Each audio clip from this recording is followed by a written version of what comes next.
देखिए दोस्तों, आज का जो न्यूज आप लोग देख रहे हैं ये सबसे ब्रेकिंग न्यूज आज टुडे का है। आज ही का ये न्यूज सबसे बेहतरीन न्यूज है। बारिश कैसे करवाई जाती है इसे समझते हैं।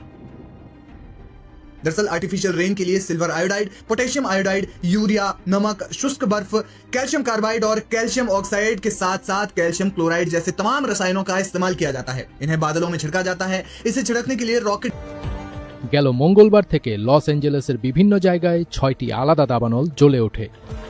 আজ সোমবার আবহাওয়া অফিস জানিয়েছে সেখানে ১১০ কিলোমিটার গতিতে ঝোড়ো বাতাস বইতে পারে। এতে পরিস্থিতি আরও খারাপ হওয়ার আশঙ্কা দেখা দিয়েছে। স্থানীয় কর্মকর্তারা জানিয়েছেন গত ২৪ ঘন্টায় প্যালিসেডস দাবানলটি আরও ১,০০০ একর জায়গা জুড়ে ছড়িয়েছে। এতে নতুন করে পুড়ে গেছে আরও অনেক বাড়িঘর। তীব্রতা বাড়ার আগে প্যালিসেডস এবং ইটন দাবানলের বেশ কিছু অংশ নিয়ন্ত্রণে এনেছিল দমকল কর্মীরা, কিন্তু ঝোড়ো বাতাসের কারণে হঠাৎ করে আগুন আবারও নিয়ন্ত্রণের বাইরে চলে যেতে শুরু করেছে। देखिए दोस्तों, अभी जो आप लोग ये जो न्यूज देख रहे हैं इसके बारे में डिटेल्स मैंने स्टडी किया है, डिटेल्स मैंने देखा है कि एक्चुअली ये सब न्यूज कहां से हो रहा है। ड्रोन या हेलीकॉप्टर का सहारा लिया जा सकता है। अब ये केमिकल बादलों में मौजूद वाष्प को अपनी ओर खींचते हैं। इससे नमी बढ़ती है और जब नमी बढ़ जाती है तो बारिश होती है।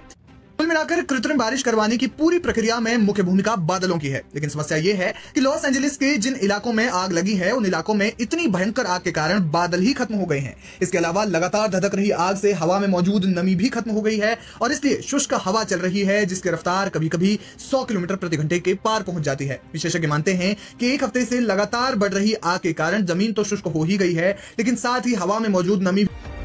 স্থানীয় ফায়ার সার্ভিসের কর্মকর্তা টপ হপকিন্স এক সংবাদ বিজ্ঞপ্তিতে জানিয়েছেন প্যালিসেডস দাবানলের 11% তারা আটকাতে পেরেছেন। এই দাবানলে পুড়েছে 22,000 একর জায়গা। তবে ভয়ের বিষয় হল দাবানলটি 405 ফ্রিওয়ে নামের একটি মহাসড়কের কাছে পৌঁছে গেছে। দাবানলের কারণে লস অ্যাঞ্জেলেসের 1,53,000 বাসিন্দাকে সরে যেতে নির্দেশ দেওয়া হয়।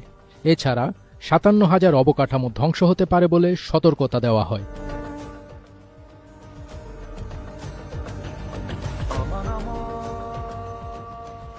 এদিকে এই আগুন নিয়ন্ত্রণে যুক্তরাষ্ট্রকে